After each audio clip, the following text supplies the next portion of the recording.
¿Cuántos alguna vez han escuchado esa frase que dice, es un alma en pena? ¿Cuántos escucharon eso de un alma en pena? Qué pena, ¿no? ¿Sabe que la primera vez que yo escuché esa frase, yo pregunté qué significaba eso de alma en pena, ¿no? Y la persona que dijo esa frase me explicó que eso sucedía cuando una persona había muerto, había fallecido y tenía algo pendiente, algo que no pudo terminar, algo que dejó a medias. Entonces dijo, como no pudo terminarlo, su alma quedó penando y por eso se dice que es un alma en pena, ¿no? Luego me dio algunos ejemplos, por ejemplo, la Llorona. ¿Cuántos han escuchado esa leyenda de la Llorona?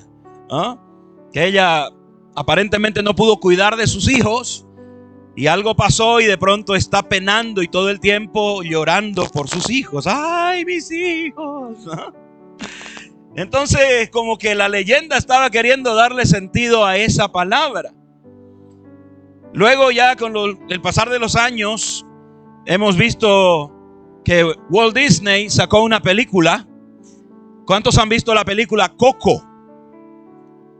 Si usted no la vio, le recomiendo véala. Y si usted la vio, véala de nuevo. Pero ahora con los ojos espirituales para que pueda entender lo que están queriendo mostrar. Y fíjese que esto está queriendo adoctrinar a la gente para entender una mentira, para aceptar una mentira, de que las almas pueden estar en pena, que pueden tener cosas pendientes, que cuando se muere y no logró hacer lo que tiene que hacer, todavía tiene algo y tiene legalidad para andar caminando por allí hasta resolver lo que había dejado a medias. Esa es la intención de capacitar aún desde niños, haciéndoles creer de que las almas pueden estar en pena. Entonces, en realidad, cuando nosotros vemos la Biblia, y usted va a ver en Hebreos 9:27, dice que se ha establecido que el hombre muera una sola vez y después de eso viene el juicio. O sea, no hay la teoría bíblica de que sí exista un alma que esté en pena, ¿no? La gente nace una vez, muere una vez y luego viene el juicio.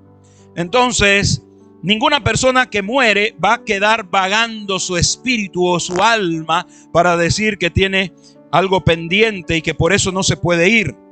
Usted va a ver series de lo paranormal, los famosos entendidos en lo paranormal, que van a disque botar esas almas que están habitando ciertas casas, ¿no? Y le preguntan, ¿qué dejaste pendiente? Ah, es que no pagué la luz. Ok, ya yo la pagué, ahora puedes irte en paz, ¿eh? Cosas así hacen y la gente que no lee la Biblia empieza a creer que esto es una realidad. Empieza a pensar de que realmente las almas pueden penar. Por eso dice, no hagas renegar, porque no vaya a ser que después vuelva y su almita en pena te jale los pies cuando estés durmiendo. Entonces, amados, sí existe la manifestación demoníaca, pero no son almas que están en pena. Decirle al de al lado, ahora estoy conociendo la verdad. Muy bien. Lo que sí podemos decir, amados, que es verdad que la mayoría de las personas que tienen o dejan algo inconcluso no duermen bien, no descansan hasta poder resolverlo, ¿no es cierto? Yo como ingeniero en informática muchas veces, hermano, he tenido desarrollando software algún momento que no he podido resolver algo. Ha habido momentos en los cuales no me funciona lo que estoy queriendo hacer, no de la forma correcta, y ya llega la hora de ir a descansar y mi cuerpo duerme, pero mi cerebro sigue trabajando porque tengo algo pendiente, tengo un asunto que no lo resolví. Entonces despierto más cansado que cuando me fui a echar, porque el cuerpo todavía va trabajando, el cerebro sigue trabajando porque tengo algo pendiente. Entonces mi cuerpo descansa, pero mi mente no descansa. Entonces no duermo bien hasta que resuelvo el problema. Y cuando ya está resuelto el problema, ahí sí, Morfeo, ahí te voy, ¿eh? Y me echo a dormir y descansar, ¿no? ¿Por qué? Porque empezamos a dejar todo tranquilo, ¿no? Hoy, amados, yo quiero compartirles un tema que he titulado Asuntos pendientes. para que podamos entender lo que estoy comenzando a decirles. ¿Cuál es tu reacción cuando tienes o dejas alguna cosa pendiente? ¿Cómo reaccionas tú cuando tienes algo pendiente? Cuando algo no lo pudiste concluir, cuando no pudiste terminar. No sé si te pasa como a mí, que se te va el sueño, o no duermes, o no descansas. Yo no sé qué es lo que pasa contigo. No sé si vas a dormir y luego te levantas más cansado que cuando te echaste a descansar. Bueno, pero yo quiero que tú recibas algo. Esto es una reacción normal. Es una reacción normal de un sentido de que el ser humano tiene algo que se llama responsabilidad. Y quiero que tú sepas que esto es normal y es innato en todos los seres humanos responsables, que cuando dejan algo inconcluso es algo que no los deja descansar por el sentido de responsabilidad. Claro que también existen personas que carecen de ese sentido, ¿no? Hay personas de ese tipo de seres humanos que no les importa si dejan las cosas a medias, si dejan inconclusas. No se les mueve un pelo si la cosa no salió bien. Hay de esa clase de gente, claro que sí. Ellos lo dejan como si ya lo hubieran resuelto, ¿no? Había un dicho de un artista argentino, si no me equivoco, el Bocha. No, Fatiga se llamaba el artista argentino, que decía: trabajás, te cansás, ¿qué ganás? ¿No? Y era uno de esos que no se afana por nada, ¿no? Y a veces hay gente que está así. Quiero que tú sepas, amado, que cuando tenemos ese sentido de responsabilidad no podemos descansar si tenemos algo pendiente, si algo quedó inconcluso. Yo me puse a pensar que de una u otra forma todos los cristianos tenemos asuntos pendientes. De una u otra forma todos los cristianos tenemos asuntos pendientes. Y yo te voy a decir respecto a qué. Respecto a una orden que Jesús nos entregó como iglesia. ¿Quieres aprender eso conmigo? Amén. Entonces vamos a ver lo que Jesús le dijo a sus discípulos, a la iglesia, y vamos a ver cómo entendieron cada uno de ellos. ¿De acuerdo? Cuando Jesús estaba ascendiendo a los cielos, Él dio una orden. Y hoy vamos a tocar a 3 de sus discípulos. Vamos a ver a Marcos, vamos a ver a Mateo y vamos a ver a Juan. ¿Cómo entendieron esa orden que Jesús les dio? Empecemos por Mateo. Vamos a Mateo capítulo 28, versículos 19 y 20. Mateo 28, versículos 19 y 20. Por tanto, id y haced discípulos a todas las naciones, bautizándolos en el nombre del Padre y del Hijo y del Espíritu Santo, enseñándoles que guarden las cosas que os he mandado. Y he aquí, yo estoy con vosotros todos los días hasta el fin del mundo. Veamos esa misma situación como la entendió Marcos. Entonces vamos al Evangelio de Marcos, capítulo 16, versículos 15 y 16. Marcos 16, 15 y 16. Y les dijo: id por todo el mundo y predicad el Evangelio a toda criatura. El que creyere y fuere bautizado será salvo, mas el que no creyere será condenado. Hay una pequeña diferencia entre lo que entendió Mateo y lo que entendió Marcos. Ahora veamos cómo lo entendió Juan. Vamos al Evangelio de Juan, capítulo 20, versículos 21 y 22. Juan fue más específico en su declaración. Entonces Jesús les dijo otra vez: paz a vosotros. Como me envió el Padre, así también yo os envío. Y habiendo dicho esto, sopló y les dijo: recibid el Espíritu Santo. ¿Y para qué reciben el Espíritu Santo? Hechos 1:8 dice: pero recibiréis poder cuando haya venido sobre vosotros el Espíritu Santo. Y entonces dice la orden: y me seréis testigos en Jerusalén, en toda Judea, en Samaria y hasta lo último de la tierra. Entonces, tomando el ejemplo de estos 3 discípulos, vamos a extraer las tareas que Jesús dejó para su iglesia representada en estos 3 versículos. ¿Cuántos están conmigo? Me acompañan en esta historia para poder entender. Veamos lo que entendió Mateo. En Mateo, lo primero que entendemos es que Jesús les dijo, por tanto, id. Esta palabra id, lo primero que está diciéndole es que no debes esperar a que otros vengan a ti para poder compartir la palabra de Dios, para poder compartir el evangelio. A veces nosotros estamos esperando que alguien venga y cuando nos presente su angustia, su necesidad, entonces le compartimos el evangelio. Pero el mandato de Jesús fue id, o sea, vayan a buscar, hagan el trabajo. Tienes que salir de tu lugar de confort para llevar las buenas noticias. El evangelio no crece porque nos quedemos sentados esperando que alguien en necesidad venga a buscar un consejo o ayuda. Tenemos que salir a buscar a esas personas afligidas, a esos que están necesitando.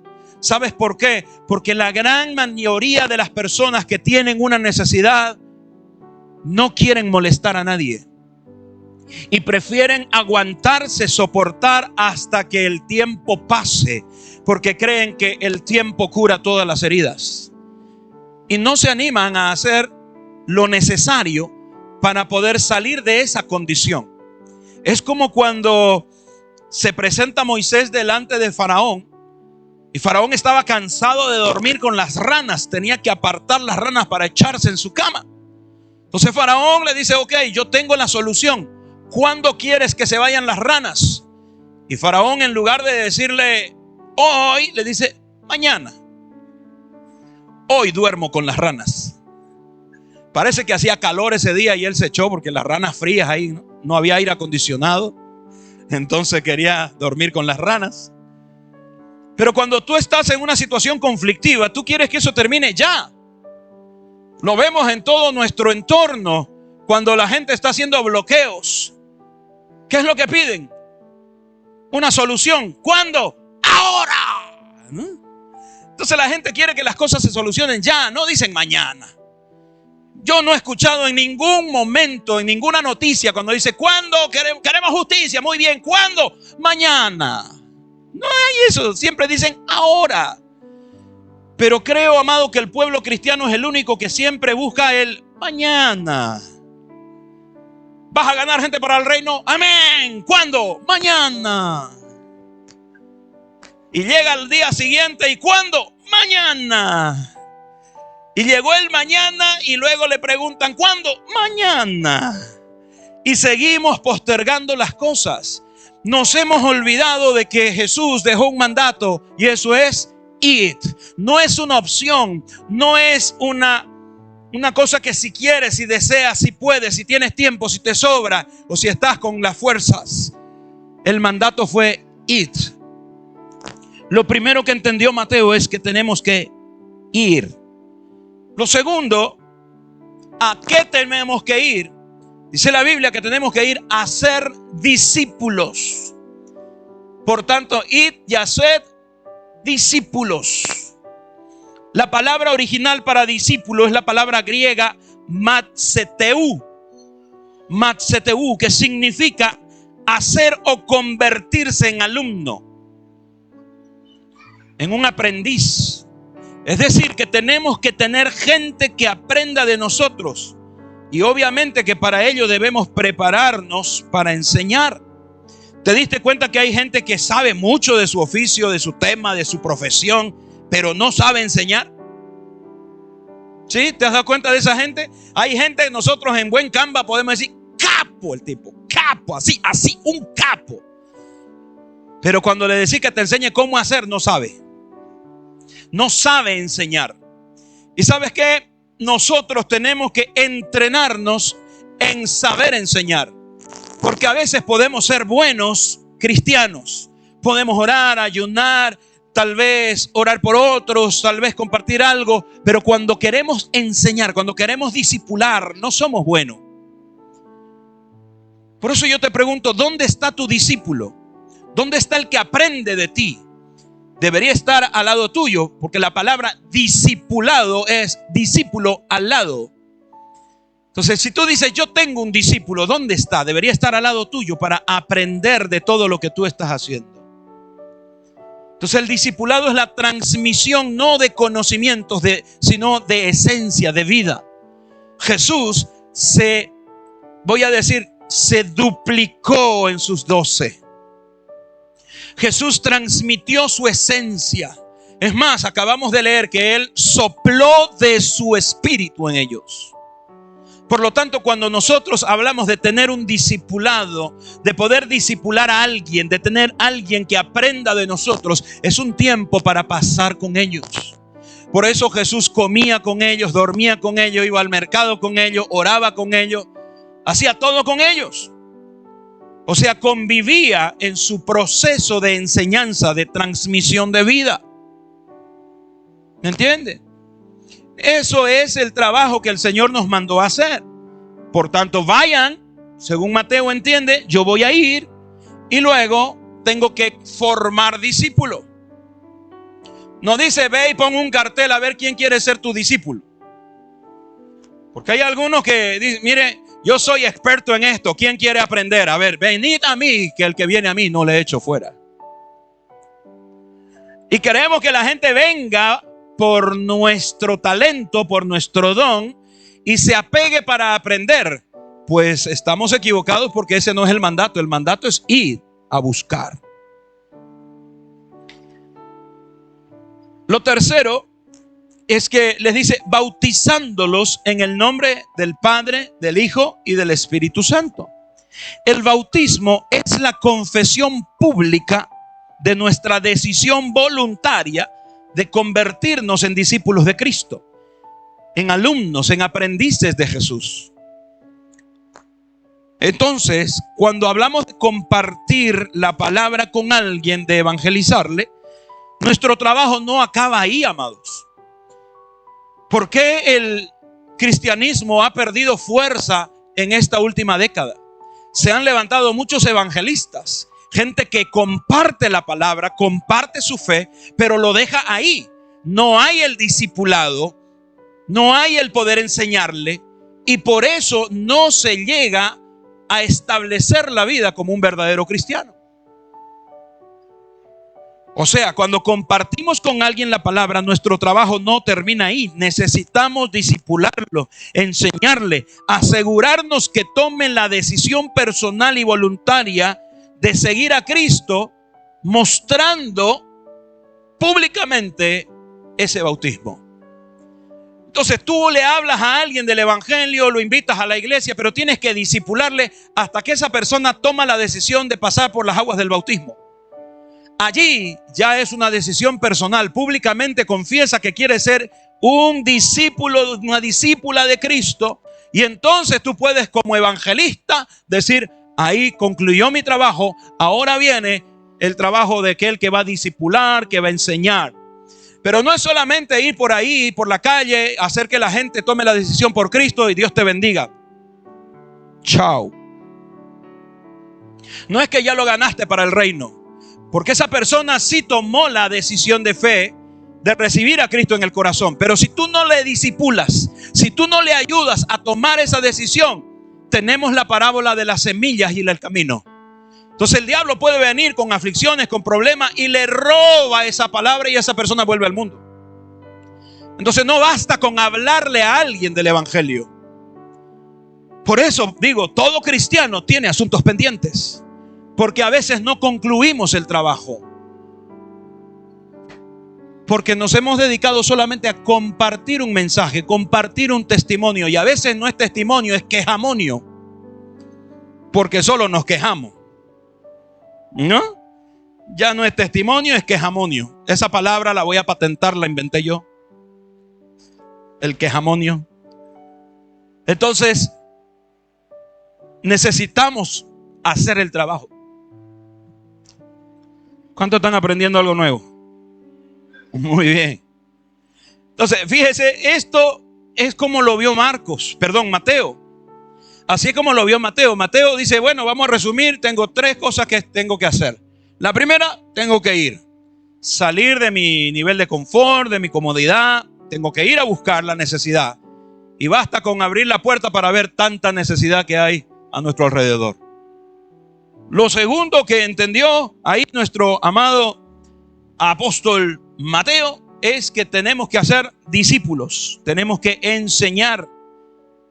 Lo tercero es guiarlos hasta que se bauticen en una forma voluntaria y personal.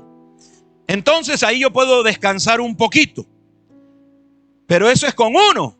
Ahora yo después tengo que buscar con otro. ¿Cuántos vieron esa película Cuarto de Guerra? Qué cosa más hermosa, ¿no?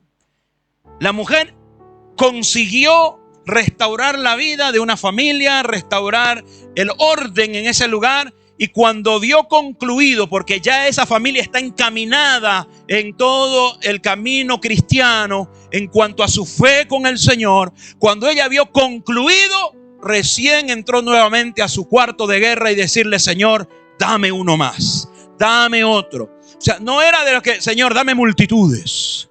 No, empezaba uno a uno para asegurarse. ¿Sabe qué, amado? Yo sé que anhelamos tener mega iglesias, anhelamos tener iglesias pero numerosas para presentarles a Dios fruto, más fruto y mucho fruto. Pero déjame decirle que si el fruto es quitado antes de tiempo, verde no sirve. Da diarrea, hermano. Así que tienes que trabajar para que tu fruto esté a punto. Y te presentas delante de Dios con frutos buenos, no frutos verdes. No frutos que no sirven, frutos inmaduros. Entonces hay que trabajar. Por eso, imagínate, ¿cuál es la ambición del ser humano que quiere tener 10,000, 15,000 discípulos? Jesús, siendo Dios en esta tierra, con toda su capacidad, solo escogió 12. Tenía muchos que le seguían, 5,000, 7,000, 10,000 le seguían. Le escuchaban, él enseñaba y predicaba, pero para discipular después de haber pasado toda una noche de oración, y eso lo puedes encontrar en el Evangelio de Marcos capítulo 3, del versículo 13 en adelante, vas a encontrar que después de haber pasado toda una noche de oración, él escogió a quienes iba a discipular. Y el discipulado no fue intensivo de 3 meses. No es que en 3 meses te gradúas de discípulo de Cristo. No, Jesús estuvo 3 años invirtiéndose en estos 12. Así que no pienses que tu discípulo va a ser un discípulo express. Hoy le presento el evangelio, mañana discípulo, pasado mañana busco otro. Es que, apóstol, estamos hablando de la aceleración de los tiempos, así tiene que funcionar. No, amado, no es así. Tenemos que hacer bien las cosas para no tener asuntos pendientes. Entendiendo este principio, yo no comprendo cómo es posible que los cristianos puedan dormir tranquilos si no han evangelizado por lo menos a una persona por día. Ahora veamos cómo lo vio Marcos. Marcos también entendió eso de it. Ya hemos hablado de eso, no vamos a repetirlo. Él entendió muy bien lo que era it. Pero aquí hay una pequeña diferencia. Mateo entendió id y hagan discípulos. Y Marcos entendió id y prediquen. Entonces lo segundo que entendió Marcos era predicar. La palabra predicar en el original, el griego, es keruso, que significa proclamar, publicar, divulgar. ¿Y cómo se hace una proclamación? En secreto, en un cuarto oscuro, entre medio de 4 paredes. ¿Cómo se hace una proclamación?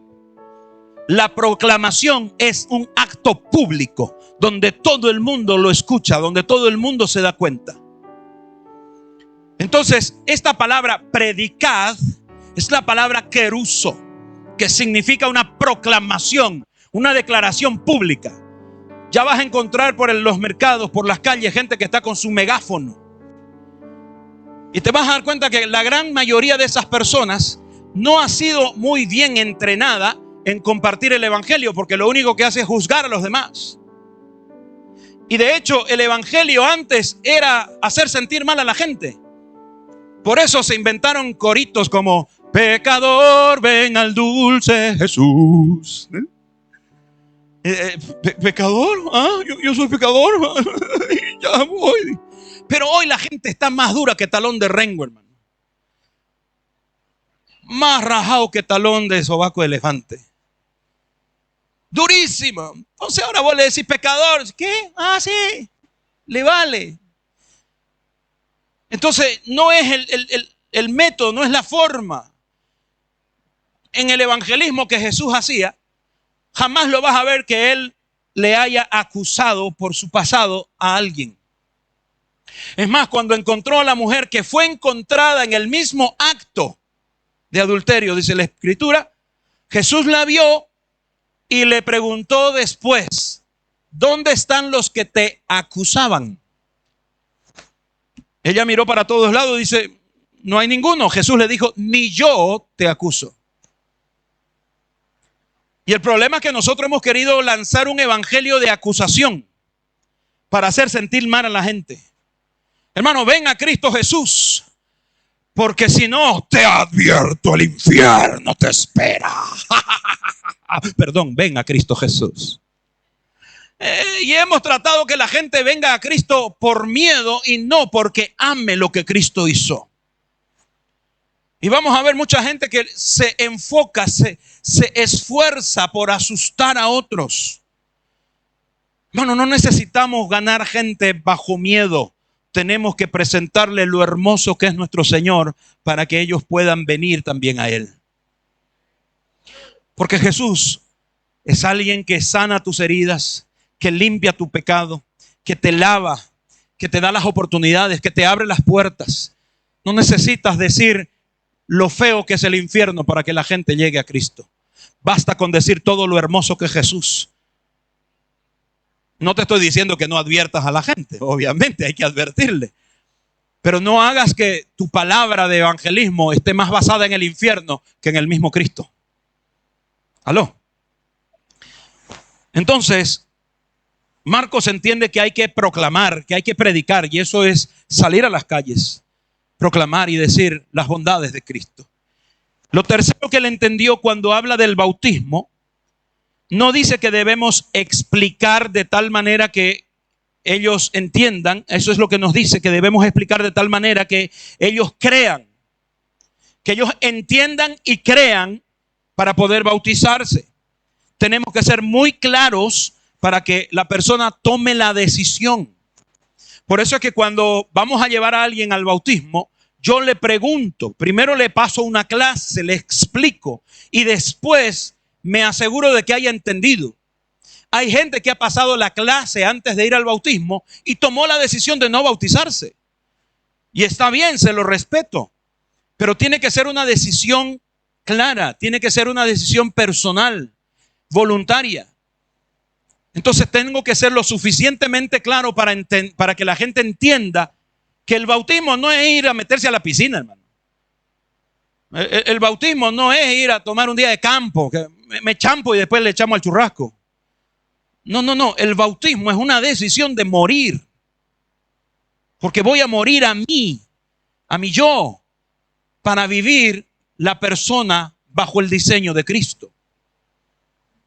Entonces es una decisión importantísima que la gente tiene que tomar y tengo que asegurarme que la gente lo entienda. Porque dice que si la gente lo entiende y decide bautizarse, entonces será salvo. Sin embargo, dice, si rechazan, serán condenados, no por nosotros, sino que serán condenados por el mismo Cristo. Pero tenemos que asegurarnos de explicar y que la gente pueda entenderlo a cabalidad. Ahora veamos cómo entendió Juan. ¿Estamos bien? Los veo con cara de asustado. Mejor no siga, nos aumenta la carga.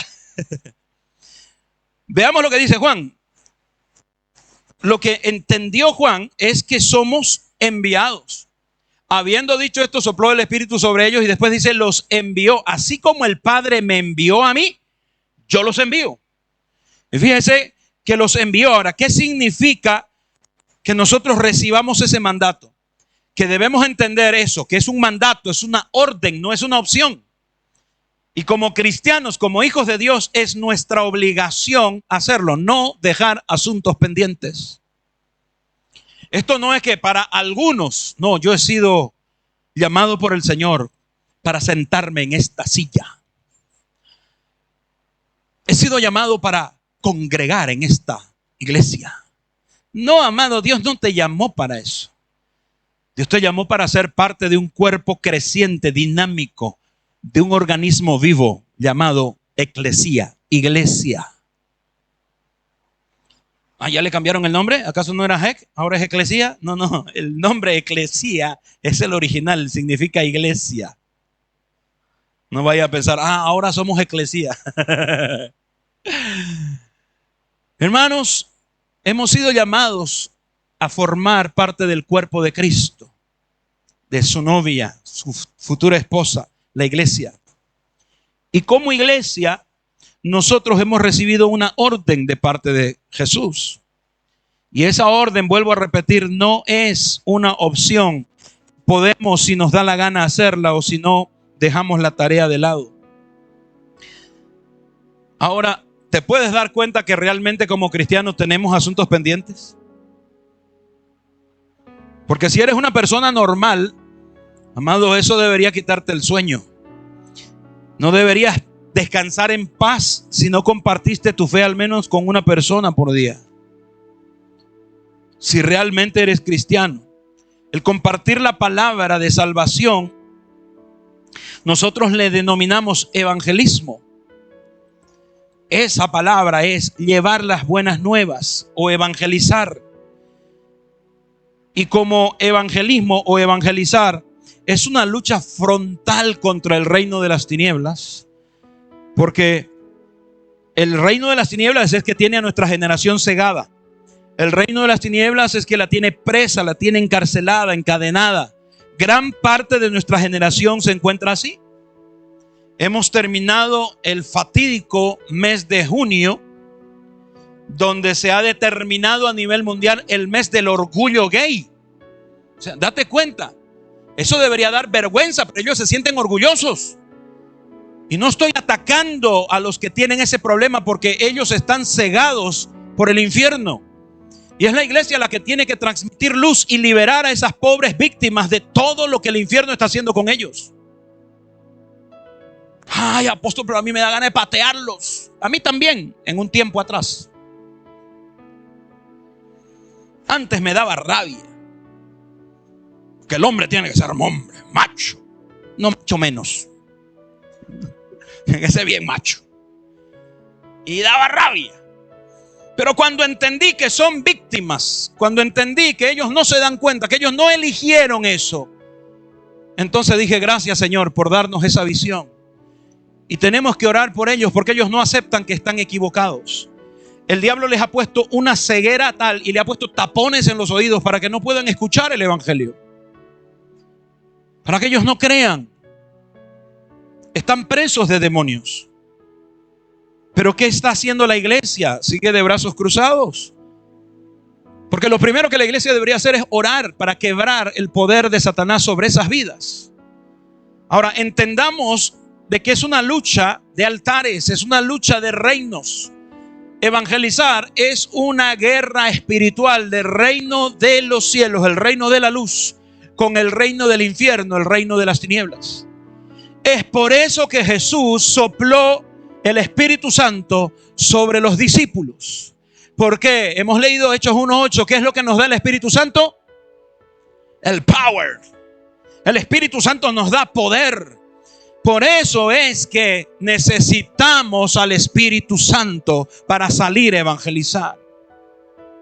Necesitas el poder del Espíritu Santo, porque con el poder del Espíritu Santo como tu aliado, vas a poder generar los milagros, las liberaciones que la gente necesita, las sanidades que necesita. Necesitamos entender eso. Cuando tú usas el poder del Espíritu Santo como tu mejor aliado, como tu consejero, como tu guía, tú vas a poder producir milagros. Fíjate lo que está escrito en Mateo capítulo 10, versículos 7 al 10.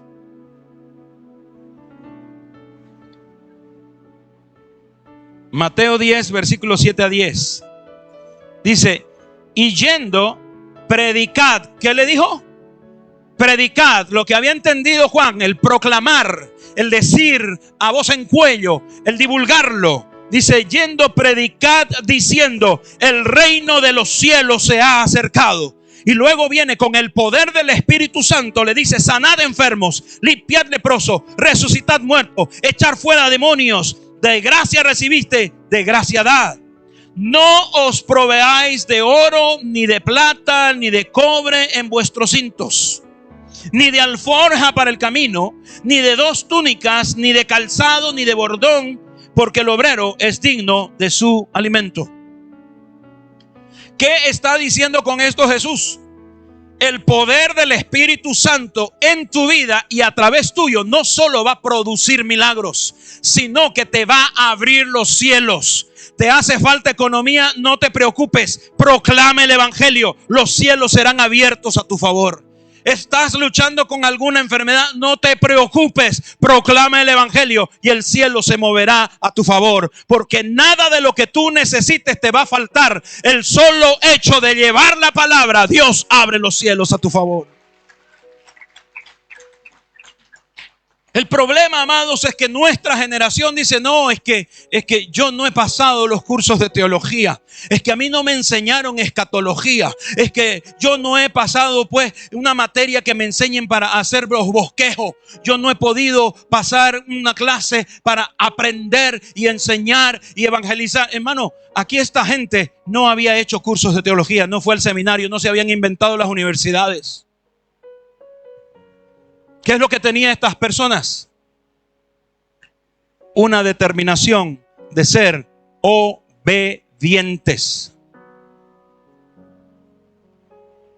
Y hermanos, debemos reconocer que tenemos asuntos pendientes. Hay mucha gente que aún no ha escuchado el evangelio. Hay mucha gente que todavía es presa del enemigo. Hay mucha gente que todavía está bajo las garras de Satanás. Y tú tienes la palabra que va a liberarlos. Tú tienes la llave que va a abrir el candado y va a soltar las cadenas que los tiene presos. Ese poder está en tus manos, está en tus labios. Tú no puedes quedarte de brazos cruzados. Tenemos asuntos pendientes. Y no vas a ser un alma que pene. No pienses que si mueres hoy, tu alma en pena va a salir a evangelizar para poder ir al Valhalla, al lugar de los dioses. Hermano, no. Es aquí cuando tú tienes la oportunidad de compartir el evangelio. Es aquí mientras tienes vida. No importa tu situación. Puedes estar enfermo, puedes estar sin dinero, sin recursos. Pero Dios dice, ¿quieres que tu situación cambie? Sé obediente. Sé obediente. Si te das cuenta, no necesitas dinero. No necesitas de mucha preparación teológica. No necesitas otra cosa que no sea simplemente tu decisión, tu determinación de ser obediente. Solo tienes que obedecer.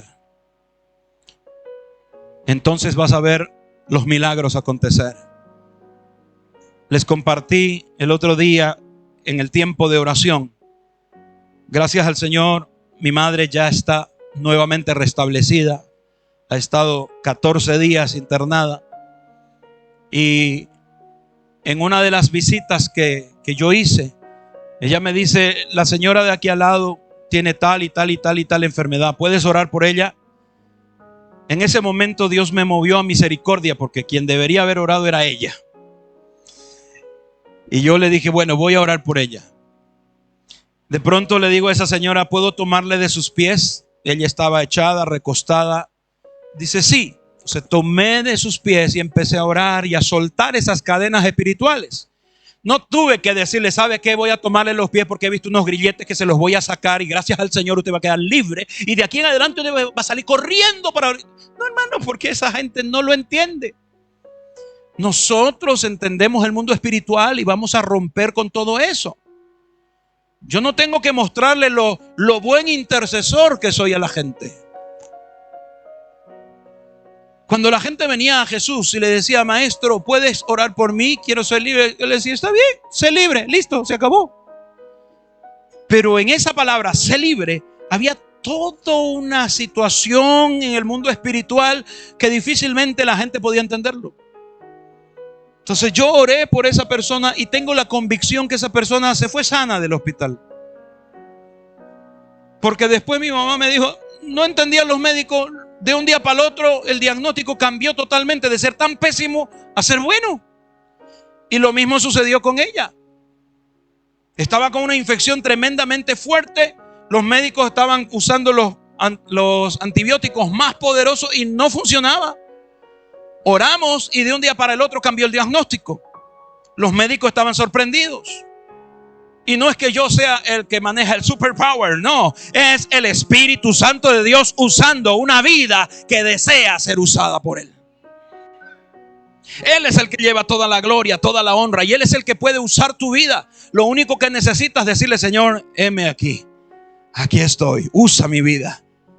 Si en algo te sirvo, Señor, aquí tienes materia disponible. Y hay algunos que somos bastante materia. ¿Ah? Otros son un poquito menos, pero igual el Señor lo dice.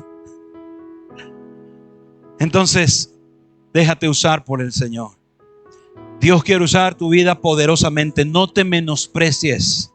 Eres valioso, eres valiosa, eres único. No hay nadie en todo este planeta llamado Tierra que se parezca a ti. Dios te hizo único, única. Y va a usar todos los dones y talentos que ha puesto dentro tuyo. Solo tienes que dejarte usar, abrir tus labios y dejar que el Espíritu Santo hable.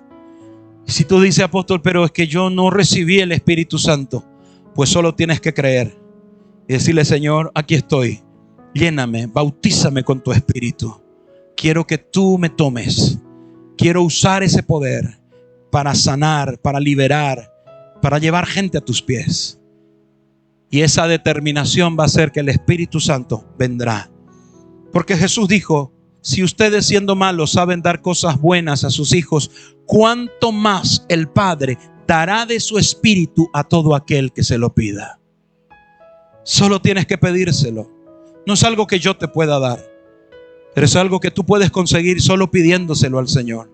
Entonces vendrá el Espíritu y te va a llenar de poder y serás ese testigo que va a producir milagros y que va a expandir el reino de nuestro Señor Jesús. Amén. Te pido que te pongas de pie, vamos a orar.